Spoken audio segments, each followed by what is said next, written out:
যেদিন খুলেছে স্কুল সেদিনই হিট স্ট্রোকে রেকর্ড মৃত্যু দেখেছে দেশ। শিক্ষক, জনপ্রতিনিধি সহ 17 জন মারা গেছে একদিনেই। কেবল তাই নয়, দেশে ৭৬ বছরের রেকর্ড ভেঙে চলছে সবচেয়ে দীর্ঘ তাপপ্রবাহ। দু একটি জায়গায় নয়, যা চলছে দেশের ৭৫% এলাকা জুড়ে। এমন পরিস্থিতির মধ্যে স্কুল খোলা বন্ধ নিয়ে আসছে হরেক রকমের সিদ্ধান্ত। শেষ পর্যন্ত আদালতকে করতে হয়েছে হস্তক্ষেপ। চলমান তাপপ্রবাহের প্রেক্ষাপটে স্কুল, কলেজ, মাদ্রাসা সহ অন্যান্য শিক্ষা প্রতিষ্ঠান আগামী ২ মে পর্যন্ত বন্ধ রাখার নির্দেশ দিয়েছে হাইকোর্ট। হাইকোর্টের এই নির্দেশনার পর আগামীকাল মঙ্গলবার ঢাকাসহ ২৭ জেলার সব মাধ্যমিক স্কুল, কলেজ, মাদ্রাসা ও কারিগরি শিক্ষা প্রতিষ্ঠান বন্ধ রাখার ঘোষণা দিয়েছে শিক্ষা মন্ত্রণালয়। আর হাইকোর্টের নির্দেশনা অনুযায়ী ২ মে পর্যন্ত প্রাথমিক বিদ্যালয়গুলোকে বন্ধ রাখার সিদ্ধান্ত নিয়েছে প্রাথমিক এবং গণশিক্ষা মন্ত্রণালয়। তবে এই সিদ্ধান্ত মানতে নারাজ শিক্ষা মন্ত্রণালয়। স্বপ্রণোদিত হয়ে হাইকোর্টের এই নির্দেশনার আদেশে ক্ষুব্ধ প্রতিক্রিয়া জানিয়েছেন শিক্ষামন্ত্রী মহিবুল হাসান চৌধুরী। শিক্ষা প্রতিষ্ঠান বন্ধে আদেশের বিরুদ্ধে তিনি আপিল করার কথাও জানিয়েছেন। তার মতে, যেসব জেলায় তাপমাত্রা কম সেখানে শিক্ষা প্রতিষ্ঠান বন্ধ করে দেওয়ার কোনো কারণই নেই। রেকর্ড তাপদাহে শিক্ষা প্রতিষ্ঠান খোলা রাখা কি আসলেও জরুরি? শিক্ষাদানের আর কোনো বিকল্পই কি নেই? বারবার শিক্ষা কার্যক্রমে আদালতের নির্দেশনা কি ইঙ্গিত করছে? এইসব নিয়ে আলোচনায় আজ রাজকাহন স্টুডিওতে আছেন পরিবেশ এবং জলবায়ু পরিবর্তন আন্দোলনের সভাপতি এবং পরিবেশ অধিদপ্তরের সাবেক অতিরিক্ত মহাপরিচালক প্রকৌশলী মোহাম্মদ আব্দুস সোবহান, আছেন সাবেক শিক্ষা সচিব এনআই খান এবং আছেন আমাদের সাথে মাধ্যমিক এবং উচ্চ শিক্ষা অধিদপ্তরের পরিচালক অধ্যাপক সৈয়দ জাফর আলী। অনেক ধন্যবাদ দর্শক, আপনারা আমাদের সাথে আছেন, আমাদের সাথে যুক্ত থাকার জন্য। শিক্ষা প্রতিষ্ঠান নিয়ে যা চলছে আমরাও তা জানতে চাই। আসলে এই তাপপ্রবাহ চলবে, কয়েকদিন বৃষ্টি হবে হয়তোবা, কিন্তু পুরো মে মাস জুড়েও তা চলার সম্ভাবনা আছে। আশঙ্কা যাকে বলা যায়, সেই আশঙ্কাটা আছে। আমরা একটু জানতে চাই এই কারণেই যে কি করা উচিত আসলে। অধ্যাপক সৈয়দ জাফর আলী, পরিচালক, মাধ্যমিক এবং উচ্চশিক্ষা অধিদপ্তর। আমরা আসলে শুরুতে আপনার কাছে স্যার জানতে চাই যে পরিস্থিতিটা আসলে চলছে এবং আজকে আমরা মন্ত্রণালয়, আদালত দুপক্ষেরই যে অবস্থানটা দেখছি, এটি কেন তৈরি হবে? মানে তাপপ্রবাহ যদি এমন ভয়ঙ্কর আকার ধারণ করে যে রেকর্ড মৃত্যু পর্যন্ত হচ্ছে, তবু কি স্কুল, কলেজ খোলা রাখাটা জরুরি কিনা এই মুহূর্তে? আসলে বিষয়টা হচ্ছে, আমাদের দেশে আমরা যে শিখন সময় পাই অন্যান্য দেশের তুলনায় এটা কম। আমাদের যে সিলেবাস, সেই সিলেবাস শেষ করার জন্য পর্যাপ্ত সময়ের যথেষ্ট অভাব রয়েছে। আমাদের রমজানের একটা বড় বন্ধ রয়েছে। অন্যান্য বন্ধ দিয়ে অন্যান্য দেশের ছাত্রছাত্রীরা যে সময় পায়, আমাদের দেশের ছাত্রছাত্রীদের জন্য, শিক্ষার্থীদের জন্য তার তুলনায় সময় কম। এখন তাপমাত্রা বৃদ্ধি অবশ্যই একটা বড় সংকট এবং নতুন করে এই সংকট উদ্ভূত হয়েছে এবং হচ্ছে। কিন্তু প্রশ্ন হলো যে আজকে যে তাপমাত্রা বৃদ্ধি হয়েছে সেটা ঠিক আগামী দিনে শেষ হয়ে যাবে এমনটা কিন্তু আমরা বলতে পারছি না।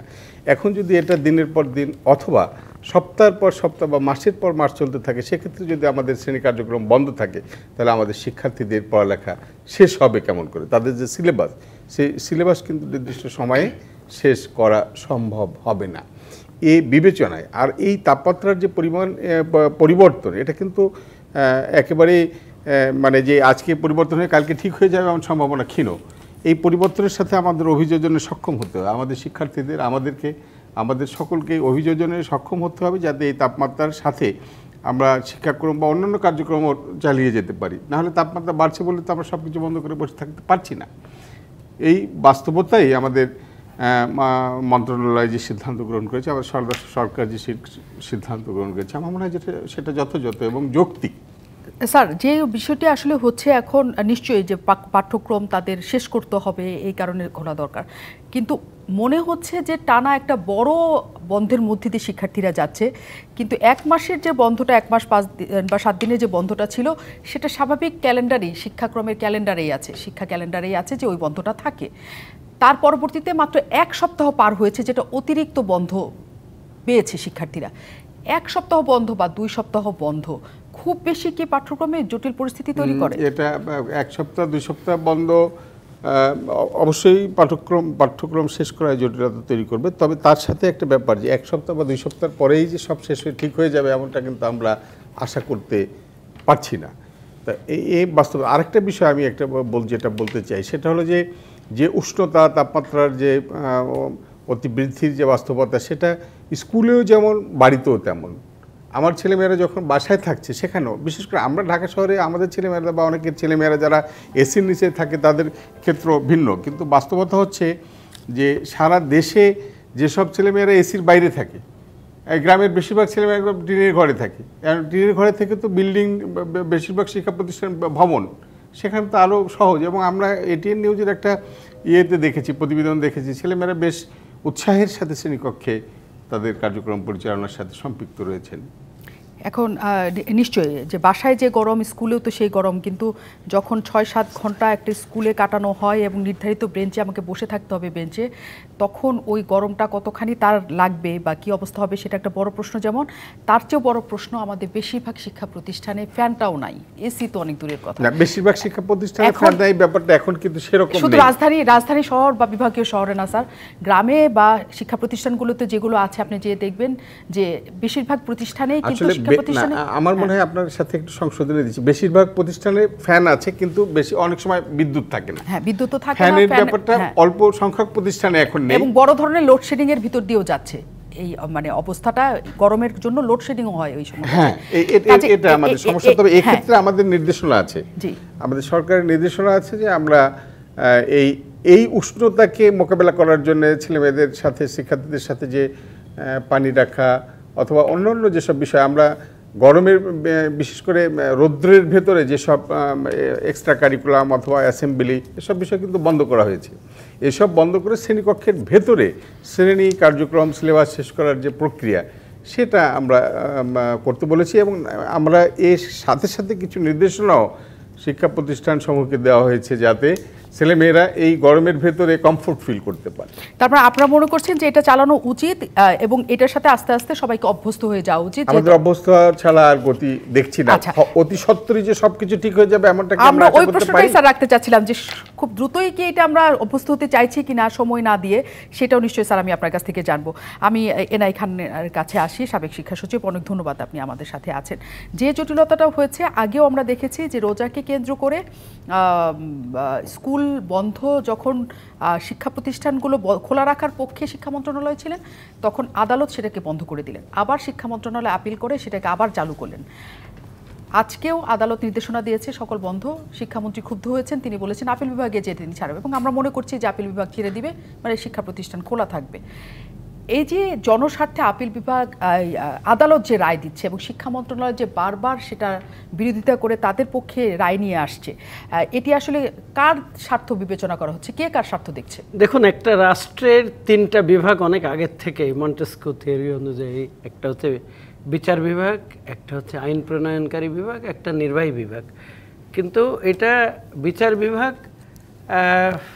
ফার্স্ট এমাং দি ইকুয়ালস, ওই সবাই সমান, কিন্তু তার ভিতরে প্রথমে এটা বিচার বিভাগ অগ্রগণ্য, কোনো সন্দেহ নেই। কিন্তু প্রতিটা বিভাগকে তাদের কাজ চালিয়ে যেতে দেওয়া উচিত।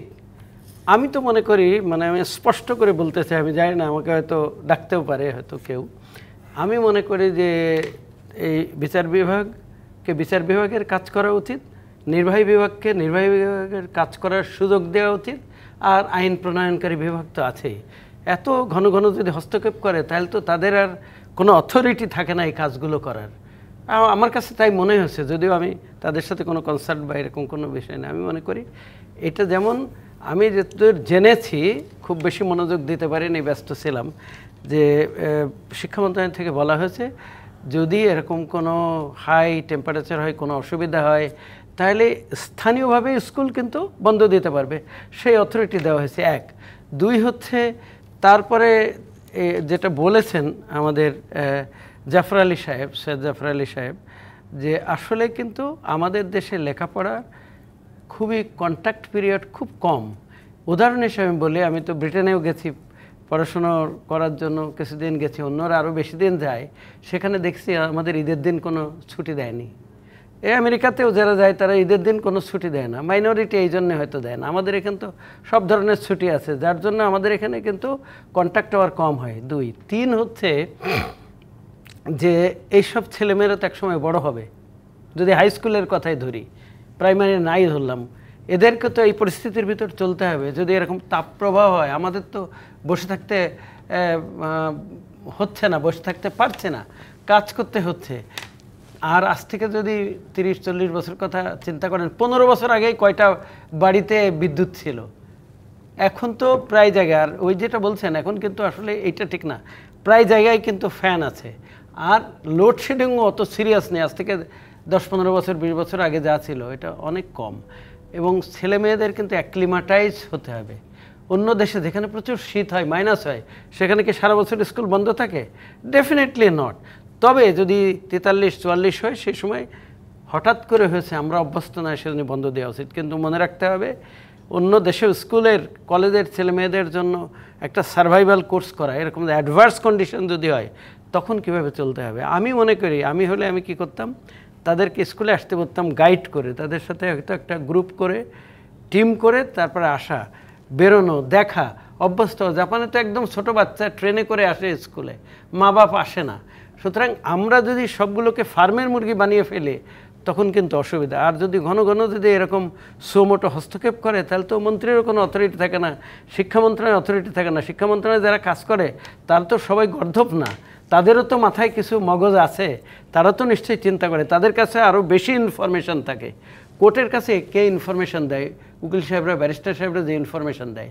কিন্তু আমার তো মনে হয়, আমাদের অভিজ্ঞতায় মনে হয় শিক্ষা মন্ত্রণালয়ের কাছে তার চেয়ে বেশি ইনফরমেশন আছে। তবে শিক্ষা মন্ত্রণালয়ের অসুবিধা কি, সবারকে চিন্তা করতে হয়। দেশের সব জায়গায় একই রকম না, আবহাওয়া থেকে আরম্ভ করে কালচার একরকম না, চিন্তা চেতনা একরকম না। তারপরে পলিটিক্যাল কারণ আছে, একটা গ্রুপ হয়তো সবসময় বিরুদ্ধে বলে। অভিভাবকরাই বলা হয়ে থাকে যে সবচেয়ে বড় এনিমি হচ্ছে শিক্ষার। কেন? অভিভাবক তার বাচ্চাকে কিন্তু প্রেশার দিয়ে বেশি শেখাতে চায়, বেশি খাওয়াতে চায়, বেশি সভ্য করতে চায়। নিশ্চয়ই স্কুলটা তো গুরুত্বপূর্ণ যে আমাকে সেই পাঠ্যক্রম শেষ করতে হবে। বাংলাদেশে আসলে কেজি 1 থেকে যখন শিক্ষার্থীরা বাইরে কোচিং করে এবং বাইরে টিচারের কাছে পড়ে, স্কুলের শিক্ষাক্রম নিয়ে প্রশ্ন তো তখন থেকেই আছে। দেখেন এখন আমি স্কুলে কিন্তু এটা একটা জিনিস আমি বলি, এই প্রশ্ন সবার কাছে আছে। জি, তার কারণ শিক্ষালয়ে যেমন আছে, বিশ্ববিদ্যালয়ে তো যারা বড় তারাও তো সমালোচনা করে, আমি তো দেখি প্রাইমারির, কিন্তু তাদের ওখানেও অনেক সমালোচনার কথা আছে। যারা অফিস চালায় তাদেরও আছে।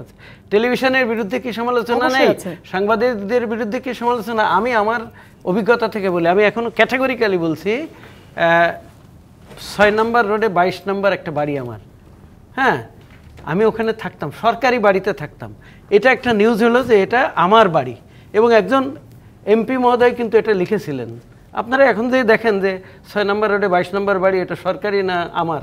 তারপরে আমার সম্পর্কে কিন্তু এমন নিউজ হয়েছে, এই সেই প্রধানমন্ত্রীর সৎ কর্মকর্তা, এবং ওই সোনারগাঁ রোড, এইটা আমার অরিজিনাল 5 কাঠা জমির সরকারি নিয়ে ডেভেলপার দিয়ে করা। আজকেও যে দেখেন তো এটা সম্পূর্ণ আমার কেনা, এটা ডেভেলপারের কেনা আছে কেনা সেটা। সুতরাং সব জায়গায় কিন্তু এই প্রশ্ন করা যায়, তার কারণ আমাদের একটা কালচারাল স্ট্যাটাস আছে।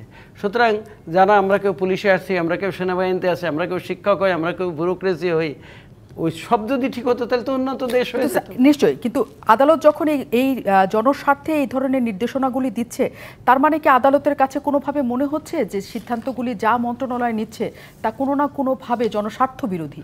শোনেন, মন্ত্রণালয়ের কাছে বেশি ইনফরমেশন থাকে, কোর্টের কাছে যা উকিল সাহেবরা দেয় সেটা। আবার অনেক সময় দেখা যায় এটা আমি জানি না কীভাবে, অনেক সময় অনেকেই যারা মামলা করেন তারা অনেকেই মিডিয়াকে অ্যাট্রাক্ট করতে, বিখ্যাত হওয়ার জন্য এই মামলা টামলা করেন। কিন্তু বিচারকদের কাছে তারা তো যে উপস্থাপনা, যে তথ্য, তার ভিত্তিতে ওনারা ডিসিশন দেন। ওনারা তখন রিসার্চ করে ডিসিশন দেন না। আমি বুঝতাম যদি ওনারা একটা ডেট দিত, শিক্ষামন্ত্রীকে শুনতো, শুনে তারপরে যদি ডিসিশন দিত তাহলে বুঝতাম যে ঠিক আছে, তথ্য উপাত্ত নিয়ে ডিসিশন দিয়েছে। কিন্তু কোর্টের এটা বাধ্যবাধকতা নাই, তারা এটা ডিসিশন দিতে পারে। আমরা বুঝি যে আল্লাহর পরে তারপরে মানতে হবে, তার কারণ justice is the some of all virtue. সব গুণ এক জায়গায় করলে জাস্টিসের সমান হয় না।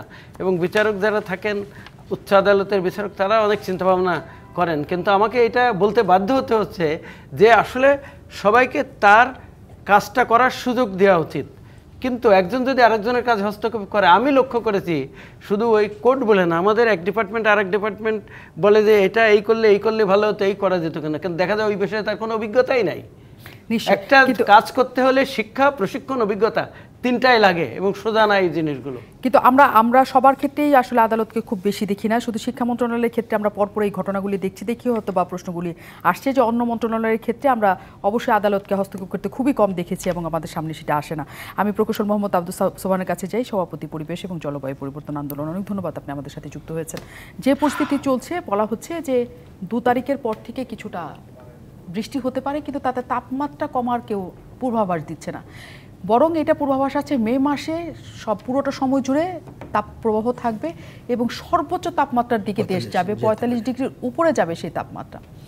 এখন এই তাপমাত্রায় যখন পূর্বাভাসই সেটা বলছে, এই তাপমাত্রায় সবাইকে অভিযোজন করে প্রথম দফাতেই টিকে থাকা কি সহজ নাকি? আমি প্রথমে একটু আসি যে তাপমাত্রা যেটা এখন এই যে এত আমরা দেখতেছি তাপদাহ, এটার একটা মানে বৈজ্ঞানিক কারণ আছে। এর মধ্যে বেশিরভাগ কারণই হচ্ছে বৈষয়িক। এখন এল নিনোর একটা প্রভাব চলছে এবং এটা অত্যন্ত শক্তিশালী। দ্বিতীয় হচ্ছে জলবায়ু পরিবর্তনের একটা প্রভাব। এই দুইটার সঙ্গে আমাদের স্থানীয় আমাদের যে কর্মকাণ্ড সেগুলি সংযুক্ত হয়েছে। কিন্তু বৈষয়িক যেগুলি সেগুলোতে হয়তো আমাদের কিছু তেমন করণীয় নাই, কিন্তু একটা করণীয় আছে যে আমাদেরকে এটা আন্তর্জাতিক অঙ্গনে সবসময় তুলে ধরতে হবে যে আমরা কার্বন ইমিশন সবচেয়ে নেগলিজিবল করি, কিন্তু আমরা ঝুঁকিপূর্ণ একটা দেশ। এই জায়গায় আমাদের মানে তারা যারা এটা করছে তাদের কাছ থেকে আমাদের ন্যায্য হিসাব পাওয়ার একটা চেষ্টা চালাতে হবে। এটা হলো বৈষয়িকভাবে। আর দেশীয় পর্যায়ে দেশীয়ভাবে তো আমরা আমাদেরও মনুষ্য সৃষ্টি অনেক কর্মকাণ্ড আছে যেগুলি দ্বারা আমাদের এই যে আপনার তাপদাহ যে বৃদ্ধি পাচ্ছে, এটা যে প্রভাব, এটা যে আমরা যে অনুভূতি, যেমন আপনার যেটা আসছে ঢাকা শহরে এমনও আছে যে আপনি টেম্পারেচার যদি থার্মোমিটারে 40 দেখায়, আমার অনুভূত তাপমাত্রা কিন্তু 48 ডিগ্রি সেন্টিগ্রেড, আমি ফিল করি যেটা 48, এত ডিফারেন্স। এটা কিন্তু অন্যান্য জায়গায় কিন্তু তেমন হয় না। এর প্রধান কারণ হচ্ছে যেহেতু আমাদের আরেকটা বিষয় হচ্ছে আমাদের ঢাকা শহরে যেই তাপমাত্রা আমরা দেখি, এই তাপমাত্রাটা আমাদের যারা আবহাওয়া অধিদপ্তর তারা যেখানে তাদের স্টেশন, এটা তো লিমিটেড 1-2টা, কিন্তু ঢাকা শহর তো এখন অনেক বড়। এখন ওখানে এলাকা ভেদে পর্যন্ত তাপমাত্রা 5 ডিগ্রি পর্যন্ত ডিফারেন্স আছে, সেটা আমি পরে বলবো। এখন যেটা আসছে যে আমাদের অভ্যস্ত হওয়া, অভিযোজন হয়। এখন প্রশ্ন হলো যে আমরা গত বছর কত ছিল, তার আগে কত ছিল, কত পর্যন্ত আমরা অভ্যস্ত হয়েছি, আর কত পর্যন্ত আমরা এই বছর করব। আমি তো একবারে উনি যেমন শীতের কথা বললেন, আমি শীতের দেশে লেখাপড়া করছি, সো মস্কোতে আমি ছিলাম। সো এটা ঠিক যে আস্তে আস্তে কিন্তু বাড়তে থাকে তাপমাত্রা, কিন্তু এরকম না এখানে যেরকম আমাদের 37, 38, 40 হয়ে গেল তা না। ওখানে কিন্তু প্রথমে 0, -2, 4, 6 এইভাবে বাড়তেছে এবং মানুষ আস্তে আস্তে অভ্যস্ত হচ্ছে। ওখানেও একটা আপনার কাট অফ আছে যে এত পর্যন্ত হইলে একটা দুর্যোগ, তখন কিন্তু সব কিছু বন্ধ থাকে। আমাদেরও কিন্তু অভ্যস্ত হওয়ার জন্য একটা সময়ের প্রয়োজন আছে। আমাদের যে কোনো জিনিস বডিকে অভ্যস্ত করতে হলে, এখন আমার গতবার কত ছিল, আমি যদি 40-এ গতবার অভ্যস্ত হয়ে থাকি, এবার আমি কত পর্যন্ত অভ্যস্ততার মাপকাঠি ঠিক করব, সেটাকে 41 করবো না 42 করবো, তাহলে কিন্তু এটা কিন্তু আরও সহজ হয়ে যেত। যে গতবার আমি 40 পর্যন্ত অভ্যস্ত হয়েছি, এবার আমরা 1-2 ডিগ্রি আমরা আরও বেশি অভ্যস্ত হওয়ার চেষ্টা করি, তাহলে আগামী বছরকে আরও 1 বছর, তাহলে দেখা যাবে যখন 45 হয়ে যাবে তখন হয়তো আমার আর এরকম বন্ধর চিন্তা করতে হবে না, আমি আস্তে আস্তে 45 অভ্যস্ত হয়ে যাব। কিন্তু সেটার জন্য একটা পরিকল্পনা করে এই বিষয়টা সায়েন্টিফিক্যালি সিদ্ধান্ত নেবে কত নিয়ে আমি, এটা ডাক্তারদের জনস্বাস্থ্য নিয়ে যারা কাজ করেন তাদের এখানে প্রয়োজন আছে, তারপর আবহাওয়াবিদ, শিক্ষা মন্ত্রণালয় যাদের এটা প্রযোজ্য প্রত্যেকের ক্ষেত্রে, আমাদের কৃষি অধিদপ্তর তাদেরও তো বিরাট প্রয়োজন, যেহেতু কৃষি শ্রমিকরা কাজ করে রোদের মধ্যে, সেখানে কি করা দরকার, এই জন্য এই অভ্যস্ততার বিষয় দেখতে হবে। আর শিক্ষার ক্ষেত্রে ওনারা দুইজনই উনি সচিব ছিলেন, উনিও শিক্ষার, সেই জায়গায় আমি আসলে বেশি বলতে, তবে আমার নিজস্ব অভিজ্ঞতা থেকে আমি তো মানে আপনি যে কথাটা তুললেন আমিও কিন্তু আপনার সঙ্গে একমত যে ওনারা সিলেবাসের কথা বলছেন। আমাদের দেশে নার্সারি, কেজি 1, 2 এত সিলেবাস, আমি নিজে মাঝে মাঝে খুবই বিরক্ত হই, এত পড়ালেখা কেমনে করতে পারে একটা বাচ্চা, কিন্তু সেদিকে কিন্তু আমরা কোনো নজর দিচ্ছি না, মনিটরিং নাই। তাই এই জন্য আরেকটা হচ্ছে পাঠ্যক্রম যদি আমার আবহাওয়ার জন্য ক্ষতি হয়, ওনারা বলছেন যে স্কুলের সব ফ্যাসিলিটিস, আমি ওনাদের সঙ্গে সম্পূর্ণ একমত, কিন্তু আমাদের শিশুরা বা শিশু কিশোররা তারা কিন্তু এক জায়গায় বসে থাকে না।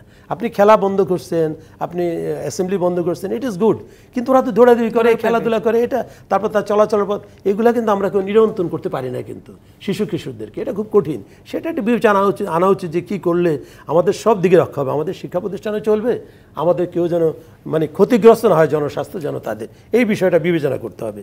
আর যেই বিষয়টা আছে যে আমাদের যে এই যে অবস্থাটা, এটা কিন্তু সারা দেশে, এবং আজকে আমরা যে দেখছি, একটু আগে আপনি বললেন যে 45 উপরে চলে যেতে পারে, এটা কিন্তু যে এই বছরে যে হচ্ছে, এটা ভবিষ্যতে কিন্তু প্রতিনিয়ত বাড়তেই থাকবে। সেই বাড়াটার কারণটা কি, সেই কারণটা আমাদেরকে জানতে হবে, সেই কারণটা কিভাবে আমরা আপনার মানে মোকাবেলা করব, মোকাবেলা নিয়ন্ত্রণ করব, সেগুলি আমাকে জানতে হবে, সেই পথে আগাতে হবে। কিন্তু আমরা যদি শুধু ওই শিক্ষা প্রতিষ্ঠান নিয়ে অবশ্যই আলোচনা হবে, যেহেতু এরা আমাদের ভবিষ্যৎ, কিন্তু তারপর আমার কৃষি, শিল্প সবকিছুই কিন্তু আমার নিশ্চয়ই। এবং এই যে দুর্যোগের সময় বন্ধ থাকার বিষয়টা, আসলে দুর্যোগ চলছে কিনা সেটা নিয়ে প্রথমে আমাদের একমত হতে হবে যে দুর্যোগ চলছে কিনা। কেউ যদি মনে করে দুর্যোগ চলছে না, তাহলে তো শিক্ষা প্রতিষ্ঠান খোলাই থাকবে। যদি দুর্যোগ না চলে তাহলে তো দুর্যোগের মধ্যে শিক্ষা প্রতিষ্ঠান বন্ধ থাকবে, সেটাও আমরা ভাবতে পারি। কিন্তু এইটা দিয়েই একসাথে 17টা জেলায় শিক্ষা প্রতিষ্ঠানে বন্ধ রাখা হয়েছে, কিন্তু বাকি জেলাগুলোর আসলে কি হবে? সেখানে কি গরম পড়ছে না? 17 জন মানুষের মৃত্যু শুধু শিক্ষা প্রতিষ্ঠানে হলেই গরমে মৃত্যু হচ্ছে বলে সেটা নেওয়া হবে বিবেচনায়, নইলে নেওয়া হবে না, এটিও আসলে করা যায় কিনা। আমরা একটু বিরতির পর ফিরি। অনেক ধন্যবাদ দর্শক আমাদের সাথে যুক্ত থাকার জন্য। স্কুল খোলা নিয়ে যে জটিলতা তৈরি হয়েছে তা আমরা জানার চেষ্টা করছি যে কী কারণে স্কুল খোলা রাখতে হবে। আমাদের সাথে অতিথিরা আছেন এবং এই মুহূর্তে আমাদের সাথে আছেন অধ্যাপক সৈয়দ জাফর আলী, তিনি পরিচালক মাধ্যমিক এবং উচ্চশিক্ষা অধিদপ্তর। অধ্যাপক সৈয়দ জাফর আলী স্যার, আপনার কাছে একটু জানতে চাই যে একদম শিক্ষামন্ত্রী স্পষ্ট করে বলেছেন যে 17 কে কোথায় মারা গেছেন সেটার দায় নয়, তারা যদি স্কুলে এসে মারা যান তাহলে। কিন্তু এটা তো কে কত মারা যাচ্ছে স্কুলে না স্কুলের বাইরে, এটা এই কারণে বলা হচ্ছে যে তাপমাত্রাটা কত ভয়ঙ্কর। এখন তাপের প্রবাহটা কি পরিমাণ ভয়ঙ্করভাবে হচ্ছে যে মানুষজন এমন করে মারা যাচ্ছে। এখন আপনাদের কাছে কি এই মৃত্যুগুলি খুব সহজ মৃত্যু হচ্ছে? আমরা যদি আজকে বাস অ্যাক্সিডেন্ট, ট্রাক অ্যাক্সিডেন্টে বললাম যে 17 জন মানুষ মৃত্যু হয়েছে, সেটা অনেক ভয়ঙ্কর হতো কিনা? দেখুন, তাপমাত্রাটা একটু বৃদ্ধি পেয়েছে। এখন এই বৃদ্ধিটার সাথে আমরা অভ্যস্ত নই, কিন্তু এত বৃদ্ধি নয় যে একেবারে 4-5 ডিগ্রি বেড়ে গেছে অন্যান্য সময়ের তুলনায়। আমার মনে হয় গত বছর 40-41 ডিগ্রি তাপমাত্রা ছিল, সর্বোচ্চ ছিল 1-2 দিন, কিন্তু তার বেশিরভাগ তাপমাত্রা। এখন আমরা তার কাছাকাছি জায়গায় এবছরেও আছি, একটু বেশি। এখন আমাদের যেটা সমস্যা হচ্ছে সেটা হলো এই যে পরিমাণ মৃত্যুর কথা যেটা হচ্ছে, এই মৃত্যুটা তো স্বাভাবিক মৃত্যুকেও, এটা হিট স্ট্রোকের মৃত্যু।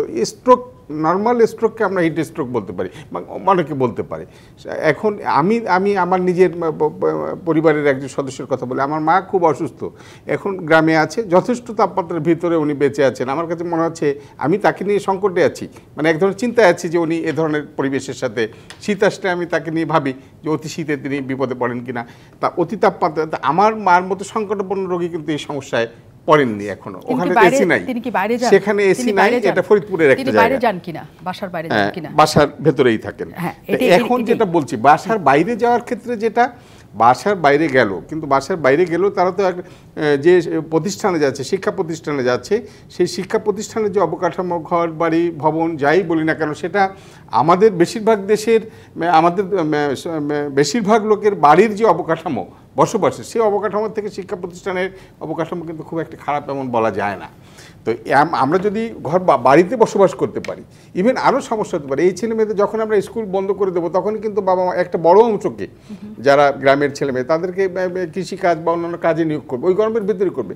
আরেকটা ব্যাপার, আমরা শিক্ষার ব্যবস্থা নিয়ে বা শিক্ষার্থীদের বিষয়ে অনেক ভাবছি, কিন্তু বিষয়টা হলো যে আমাদের কৃষকরা কিন্তু এর ভিতরে কাজ করছে, আমাদের শ্রমিকরা কাজ করছে, আমাদের হাট বাজার, আমাদের অন্যান্য যেসব কার্যক্রম সেগুলো কিন্তু চলছে, সবাই চলছে। কিন্তু সবকিছু যদি চলতে পারে, তাহলে আমাদের শিক্ষা ব্যবস্থা না চলার জন্য আমাদের সবাই চাই যে শিক্ষা ব্যবস্থা, মানে শিক্ষা কার্যক্রম চলা উচিত, কিন্তু যখন সেটার সাথে শিশুরা জড়িত, আমরা যা প্রাপ্তবয়স্ক আছি, পূর্ণবয়স্ক আছি, আমরা একটা জায়গা পর্যন্ত নিজেদের অ্যাডপ্ট করার চেষ্টা করি, অভিযোজনের, কিন্তু শিশুরা তো সবসময় পারে না। তাদের শিশুদের অভিযোজন ক্ষমতা সব থেকে বেশি।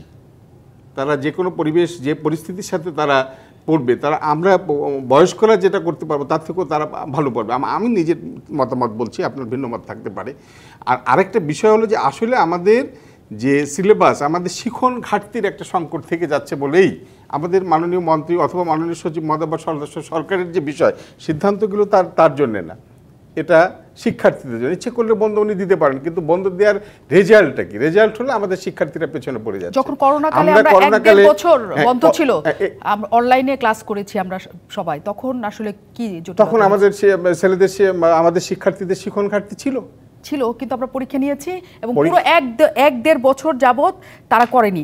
আর এখানে যদি 1 মাসের বিষয়টা আসে এবং সেটা যদি অনলাইনে ক্লাস হয়, তাতে কি সংকটটা হবে? অনলাইনে ক্লাসের ব্যাপারে একটা বিষয়, এখন আপনি জানেন যে কারিকুলাম, নতুন কারিকুলাম এসেছে। এই যে নতুন কারিকুলাম, এটা কম্পিটেন্সি বেসড কারিকুলাম। যোগ্যতা ভিত্তিক কারিকুলাম, আগে ছিল শিখন ফল নির্ভর কারিকুলাম, পরীক্ষা দিত, পড়াশোনা করে মুখস্থ করে কিছু বিষয়াদি ছিল এবং সেটা। আর এখন সে কি শিখলো সেটা তার যোগ্যতার বিভিন্ন অ্যাক্টিভিটিজের মাধ্যমে তাকে শিখতে হয়, তাই এই যোগ্যতা অর্জন করতে হয় বিভিন্ন অ্যাক্টিভিটিজের বেতন দিয়ে। তো এখন অনলাইনে কিন্তু আমরা সেই অ্যাক্টিভিটিসগুলো করাতে মানে নতুন শিক্ষাক্রমের কারণে অনলাইনে এখন সম্ভব না। এনআই খান, যে জায়গাটা আমি বলছিলাম যে দুর্যোগের সময় সকল দেশেই, বাইরের দেশে আমাদের দেশেও একটা আলাদা ব্যবস্থাপনা থাকে, আসলে কি আমাদের দেশে এখন দুর্যোগের সময় চলছে কিনা? আমাদের একটা বিষয়, যেহেতু আমরা অভ্যস্ত না, হঠাৎ এই ধরনের একটা টেম্পারেচার হয়েছে 75 বছর পরে, সুতরাং নিঃসন্দেহে এটা এক ধরনের দুর্যোগ বলা যায়। কিন্তু মনে রাখতে হবে যে আমরা এই জন্যে আমরা মানসিক দিক একটা বিষয় আছে, আমরা কিভাবে চিন্তা করি। কারণ আমাদের যখন শীত হয় তখন কয় ডিগ্রি টেম্পারেচার, আর এখন কত ডিফারেন্স, খুব বেশি হলে 30 ডিগ্রি। কিন্তু আপনি যদি দেখেন যে ওয়াশিংটন দেখেন, নিউ ইয়র্ক দেখেন, বা আরও শীতের দেশে দেখেন, হ্যাঁ আমি নিজে দেখছি 40 ডিগ্রি ওয়াশিংটনে, তো আর শীতকালে তো মাইনাস হয়, তাহলে আমাদের চেয়ে কিন্তু আরও বেশি ডিফারেন্স। কিন্তু সেখানে এর ভিতরে কিন্তু ছেলেমেয়েরা স্কুলে যায়, এরকম বন্ধ টন্ধ দেয় না, যেহেতু আমরা অভ্যস্ত না। আমাদের পারসেপশান একটা বিষয় আছে, একটা বিষয়। দ্বিতীয় বিষয় হচ্ছে আমাদের যে বিষয় নিয়ে কথা বলা উচিত, আমি দেখি সেই বিষয় নিয়ে কোনো কথাই বলা হয় না। উদাহরণ হচ্ছে যে আমাদের বিল্ডিংগুলো কিভাবে তৈরি, আপনারা যারা টপ ফ্লোরের নিচে থাকেন, যদি অভিজ্ঞতা থাকে তাহলে বুঝতে পারবেন, একটা আগুনের মতো হয়ে যায়। এই যে 40-42, তার চেয়ে অনেক আরও 5-7 ডিগ্রি বেশি হয়ে যায়। কিন্তু কোন ম্যাটেরিয়াল দিয়ে এটা তৈরি করা হচ্ছে, টপ ফ্লোর কিংবা তার উপরে কেমন করা হচ্ছে সেটা। আমার উদাহরণ আছে, আমি মাননীয় প্রধানমন্ত্রীর সাথে গিয়েছিলাম ফ্রাঙ্কফুর্টে, বার্লিনেও গেছি, যে দেখেছি উপরের থেকে যখন দেখলাম প্লেনে যে একটু কালার্ড ফ্লোর, তারপরে আমি জিজ্ঞাসা করে ওদের ছাদে উঠেছি, ছাদে ওরা এক ধরনের মস লাগায়। তো আমি জিজ্ঞাসা করেছি কেন তোমরা মস লাগিয়েছো? আর মস আমাদের দেশে যে হয় ছোটো ছোটো, এবার কালার্ড মস ওরা বানিয়েছে, এটা গাছ এক ধরনের। এটা কেন? তো বললো কি আমাদের কিন্তু খুব বেশি শীত, ছাদ দিয়ে বেশি শীত আসে, তো মসের একটা ভেলভেটি লেয়ার থাকলে সেটা কিন্তু আর আসে না। সুতরাং অনেক কিছু চিন্তা করা যায়। আজকাল কিন্তু মাটি দিয়ে একটা ঘাসের লেয়ারও করা যায়, সেটা এটা চিন্তা করা দরকার। দুই, আমাদের যে আর্কিটেকচার করা হচ্ছে, আমাদের যে ডিজাইনে ঘর করা হচ্ছে, চারিপাশ দিয়ে কাঁচ দিয়ে ঘেরা। এই কাঁচ দিয়ে ঘেরার জন্য হয় কি, কোনো বাতাস টাতাস যায় না, এয়ার কুলারের সিস্টেম যদি বিদ্যুৎ না থাকে কোনো কারণ হয়, তাহলে কিন্তু বিরাট সমস্যা হয়, যেটা আগুন ধরলেও সমস্যা হচ্ছে। 2, 3 হচ্ছে যে ম্যাটেরিয়াল দিয়ে করা হচ্ছে সেগুলো, বা যে কাঁচ দেওয়া হচ্ছে সেটা ভিতরে তাপ আসে কিনা। অনেক দেশে ডাবল গ্লেজের কাঁচ থাকে, ভিতরে তাপ আসতে পারে না, মাঝেই ট্র্যাপড হয়ে যায়। তো এরকম অনেক এইসব দিকে চিন্তা করা দরকার, কনস্ট্রাকশন ম্যাটেরিয়াল। আর আমাদের বেশিরভাগ অবশ্য প্রাইমারি স্কুল অনেকগুলো আছে কিন্তু একতলা। আর অনেকে যেটা মনে করে যারা শহর থেকে কোনো যায় না, আজকাল অত লোডশেডিং কিন্তু হয় না, এবং ফ্যান আছে কিন্তু অনেক স্কুলে। সেকেন্ডারিতে এয়ার কুলার আছে, মন্ত্রী মহোদয় তো বলে দিয়েছে যাদের এয়ার কুলার আছে তারা চালাবে। আর কিছুটা অভ্যস্ত হতে হবে, ফার্মের মুরগি বানালে কিন্তু ভবিষ্যতে অসুবিধা আছে।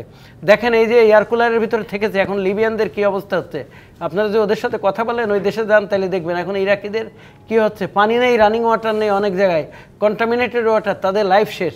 আমি সুইডেনে গেছিলাম, আমি বলি শিক্ষা সচিব অবস্থায়, সুইডেনে গেলে তো ওদের দেখলাম বাচ্চাদেরকে সোয়েটার বোনানো শেখাচ্ছে। তা আমি জিজ্ঞেস করলাম যে দেখো তোমরা তো আমাদের দেশ থেকে সোয়েটার নিয়ে আসো, কেন সোয়েটার বোনায় সময় নষ্ট করছো? তা বললো কি দেখো, আমাকে জিজ্ঞাসা করলো তুমি কি ইরাক সম্পর্কে জানো? আমি বললাম জানি। তো বলছে যদি আমাদের দেশে ওরকম কোনো দুর্যোগ হয় তাহলে তখন তো আমাদের বুনতে হবে, নাহলে তো আমরা বাঁচবো না।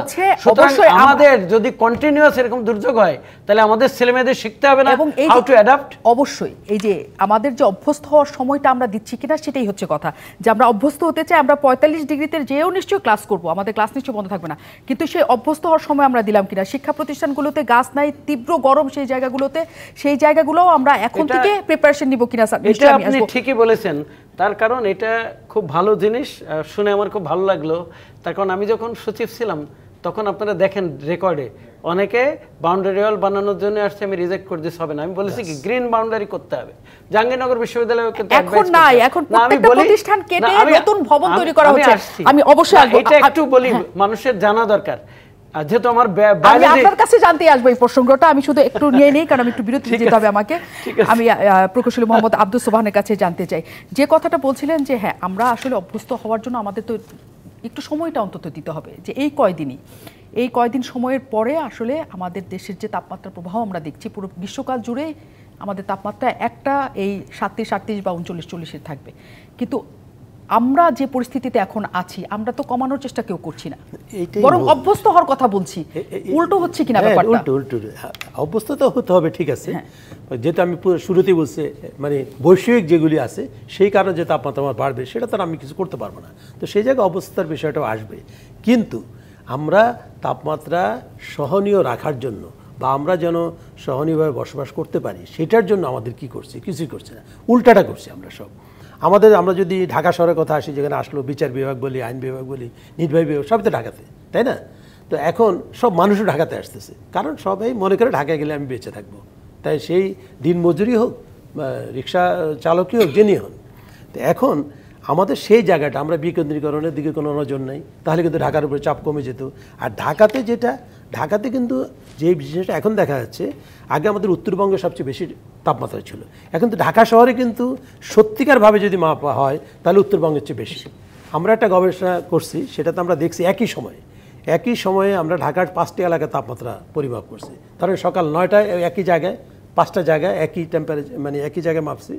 এরকম মেপে আমরা দেখছি যে ধানমন্ডির সঙ্গে আমাদের বায়তুল মোকাররমের দক্ষিণ গেট, সেই এলাকার তাপমাত্রার মধ্যে তফাৎ হচ্ছে 5 ডিগ্রি একই সময়। দুপুর 12টায় মাপছি ধানমন্ডিতে 8 নম্বর ব্রিজের এখানে, আর দক্ষিণ গেটে 5 ডিগ্রি। কেন 5 ডিগ্রি? এটা কিন্তু সাদা চোখেই দেখা যায়। কেন? ধানমন্ডিতে গাছ আছে, এখনও কিছু হলেও আছে, লেকটা আছে, লেকের চারপাশে গাছ আছে। একটু আগে আপনি যেটা ঢাকা ইউনিভার্সিটির কথা বলছেন। তারপরে আর দক্ষিণ গেটে কী হলো? সেখানে সমস্ত মানে বিল্ডিং, গাড়ি, প্রচুর যানবাহনের ধোঁয়া, যানবাহনের ইঞ্জিনের গরম, এসির গরম, রাস্তা থেকে বিকিরণ, বিল্ডিং থেকে বিকিরণ, সব মিলায় সেই তাপমাত্রাটা অনেক বেশি। তো এখন প্রশ্ন হলো যে ধানমন্ডিতে যেহেতু পানি আছে, গাছ আছে বলে কিন্তু আমরা কি করছি? ঢাকা শহরে সমস্ত গাছ কেটে শেষ করে দিয়েছি। আমরা সমস্ত খালগুলি ভরাট করে ফেলছি, আমরা যত জলাশয় ছিল সব ভরাট করে ফেলছি। এখন যেটা দরকার আমাদেরকে, হ্যাঁ তাপমাত্রা বাড়বে, তার সঙ্গে অভ্যস্ত হতে হবে। পাশাপাশি আমাদের যেটা করা দরকার, যে জলাভূমি আমরা ভরাট করে ফেলছি আমরা এখনই একটা ফুল স্টপ দিই, আর করবো না। যেই গাছ কেটে ফেলছি আর কাটবো না। এবং আমার 25 বছর সময় লাগলেও আমি এখন কিছু অন্তত রোপণ করি, অন্তত 25 বছর পর ঠান্ডা হোক, এবং আরেকটাও কাটবো না, এরকম। যেহেতু আমি এই পরিস্থিতি আসলে থাকছে না। আমি যে কথাটা এনআই কাছে বলছিলাম যে স্কুলগুলোতে কেটে নতুন নতুন ভবন নির্মাণের জন্য, শিক্ষার্থীদের জায়গা দেওয়ার জন্য, নতুন শিক্ষার্থীদের তাদের ব্যবসা বাড়ানোর জন্য স্কুলগুলোতে কোনো ছায়া বা গাছ নেই, এটারও আমরা দেখছি না। আমরা বিরতির পর ফিরবো যে কতখানি তাপমাত্রা গেলে স্কুলগুলো আসলে সব বন্ধ হবে, সেই প্যারামিটার কি সেটা জানার জন্য বিরতির পর ফিরছি। অনেক ধন্যবাদ দর্শক। আমরা একটু ছোট্ট সময় নিয়ে অতিথিদের কাছে ফিরেছি। অতিথিরা নিশ্চয়ই আমাকে একটু সহায়তা করবেন। একটু ছোট করে বলে আমি একটু শুরুতে অধ্যাপক সৈয়দ জাফর আলীর কাছে যেতে চাই। আর 17টা জেলায় বন্ধ করা হয়েছে স্কুল আপাতত 2 তারিখের মতো। ঠিক কিসের ভিত্তিতে, মানে কত ডিগ্রি টেম্পারেচার হলে ওই জায়গাগুলি বন্ধ থাকবে? তাহলে সবার জন্য নিশ্চয়ই সেটা এই মুহূর্তে যেসব জেলাগুলোতে সর্বোচ্চ তাপমাত্রা বিরাজ করছে, কাছে 41 ডিগ্রি, মানে 40-এর উপরে, 40-এর উপরে যেটা, সেসব প্রতিষ্ঠানগুলোতে, সেসব জেলাগুলোতে শিক্ষা প্রতিষ্ঠান, মানে যেসব জেলায় 40-এর উপরে যাবে তারা নিজেরা চাইলেই শিক্ষা প্রতিষ্ঠান বন্ধ করতে পারে। না, এই ধরনের সিদ্ধান্ত না, এখন এই কর্তৃপক্ষই সিদ্ধান্ত নিয়েছে 17টি জেলা একদিনের জন্য বন্ধ থাকবে। এটা ছিল সরকারের সিদ্ধান্ত। পরবর্তীতে হাইকোর্ট নির্দেশ দিয়েছে যে বৃহস্পতিবার পর্যন্ত এটা বন্ধ থাকবে। সরকারের সিদ্ধান্ত। আর সেকেন্ডারি ক্ষেত্রে আমি শুনেছি যে মন্ত্রী মহোদয় বলে দিয়েছে যে যাদের তারা লোকালি এটা ডিসিশন নিতে পারে। এটা মানে এই ডিসিশনটা নেওয়ার পরবর্তী ছিল যে একদিন, আজকে সিদ্ধান্ত নেওয়া হয়েছিল যে আগামীকাল বন্ধ থাকবে একদিন এই জেলাগুলো, সুনির্দিষ্ট তাপমাত্রা বৃদ্ধি হয়েছে যেখানে, যেসব জেলাগুলো। পরবর্তীতে আবার হাইকোর্ট যখন এই নির্দেশনা দিয়েছে তখন ওই প্রক্রিয়াটা থেমে গেছে। কিন্তু মে মাসে যদি তাপমাত্রাটা আরো বাড়ে, আমাদের কাছে যে পূর্বাভাস আছে আবহাওয়া অধিদপ্তরের, সেক্ষেত্রে আপনাদের কি সিদ্ধান্ত হবে? তাপমাত্রা যে পরিমাণ বৃদ্ধিতে অসহনীয়, ঠিক সে একটা ধরে নেওয়া, সেই পরিমাণ বৃদ্ধি হলে সেই সব স্থানীয়ভাবে এমন একটা সিদ্ধান্ত হতে পারে। আজকে আমরা কথা বলে যেটুকু বুঝতে পেরেছি সেটা কর্তৃপক্ষ, সরকারের সিদ্ধান্ত এমনটা যে স্থানীয় কর্তৃপক্ষ, মাননীয় জেলা প্রশাসক সহ জেলা শিক্ষা কর্মকর্তা, অন্যান্য কর্মকর্তাদের সমন্বয়ে একটা কমিটিও করা হতে পারে যে ওই জেলার কোন কোন এলাকায় তাপমাত্রা অসহনীয় এবং কোন কোন প্রতিষ্ঠান বা কোন কোন এলাকার প্রতিষ্ঠান বন্ধ রাখা উচিত, সেই অনুপাতে সিদ্ধান্ত নেওয়া হবে মে মাসে। এনআই খান, আপনার কোনো পরামর্শ জায়গা এখানে আছে কিনা? আমার কাছে মনে হয় যে গ্রীষ্মকালীন যে ছুটি হতো সেটা পরিবর্তন এরকম দরকার। সময় দিয়ে দেওয়া উচিত একটা। দ্বিতীয় হচ্ছে স্কুলের এটা সব কিছু সেন্ট্রালি করা উচিত না, এটা আমাদের দেশের এটা করে, কিন্তু এটা হচ্ছে স্কুলের পরে অনেকটা ছেড়ে দেওয়া উচিত, তবে নিয়ন্ত্রণ থাকা উচিত, তা নাহলে ছুটি নিয়ে যে যার মতো সেই চলে যাবে। কিন্তু তার কারণ আমার অভিজ্ঞতায় বলি, মানে ঐতিহাসিক অভিজ্ঞতা, আপনারা জানেন 1962 সালে তো শিক্ষা আন্দোলন হয়েছিল, তাদের দফাগুলো কি ছিল একটু পড়ে দেখেন তো। বিয়ে 2 বছরের বেশি 3 বছর করেছিল, এই জন্য আন্দোলন হয়েছিল। আর আমরা এখন তো স্বাধীন দেশে 4 বছর করে ফেলেছি।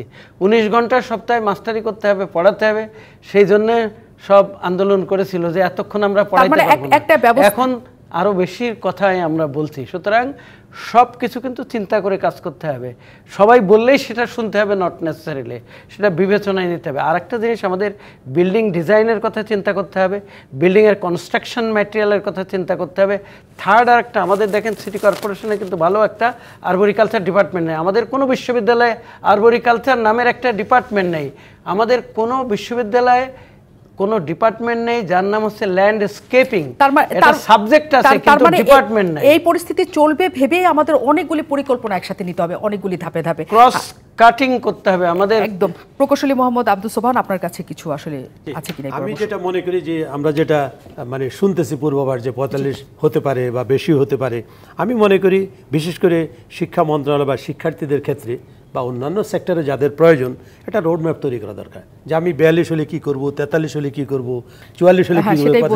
সেটা যদি থাকে তাহলে এত হয়ে গেছে, ডিসিশন সঙ্গে সঙ্গে অলরেডি দেওয়া থাকবে, যেরকম আমাদের দুর্যোগে যেরকম হয় সেটা, যে এত নম্বর সিগন্যাল হলে কী হবে, এত হলে কী হবে। এইটা এখন আসলে এটা তো ঘটবে, এটা তো আমি আগেও বলছি, কিন্তু এখন আমাদেরকে আসলে এটা মোকাবেলার চিন্তা করতে হবে যে আমরা কীভাবে করবো। তো যেটা আসলো, যেমন আমরা শহরের কথা একটু বলি, গ্রামে তো আজকেও কথা বলে দেখছি, ওখানে একটু বাতাস টাতাস আসে, মানুষ একটু কমফোর্ট ফিল করে, কিন্তু এখানে তো বাতাসও নাই সেইভাবে।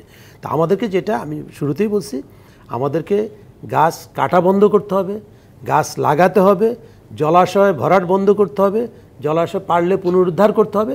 আরেকটা বিষয় যেটা আমরা সবসময় দেখি, যে আমাদের যে লতা গুল্ম ঘাস এগুলো যে দেখেন যে একটা সিজন আসলে এগুলি সব পুড়ে যায়, তার কারণ হচ্ছে মাটিতে সেই পরিমাণ আর্দ্রতা থাকে না। সো আমাদের আরেকটা বিষয় যেটা আমরা দেখি না, এগুলো তো সব চোখে দেখি, যেটা চোখে দেখি না সেটা হচ্ছে আমাদের ভূগর্ভের পানি উত্তোলন। আমরা এমনভাবে ঢাকা সহ সারা দেশে ভূগর্ভের পানি উত্তোলন করতেছি, এটাও কিন্তু আমাদের জন্য একটা এবং এটা বাইরেও কিন্তু এই গরমের সময় বলছে যে একদম গভীর নলকূপ যেগুলো, সেগুলো চাপলেও পানি বের হচ্ছে না। কাজে অনেকগুলি প্রিপারেশন আমাদের নিতে হবে, এবং যেটা অধ্যাপক সৈয়দ জাফর আলী বললেন যে তারাও এটা প্রস্তুতি নিচ্ছেন যে মে মাস জুড়ে কি করা হবে, সেটা কমিটি করার মতো করে বিদ্যালয়গুলি খোলা রাখবে কি বন্ধ করবে, সেটাও তারা করার চিন্তা ভাবনা করছে। আমরা নিশ্চয়ই সেটা দেখতে পাবো, এবং এ নিয়ে নিশ্চয়ই আমাদের আরও আলোচনা হবে। সাথে থাকবে আজকে।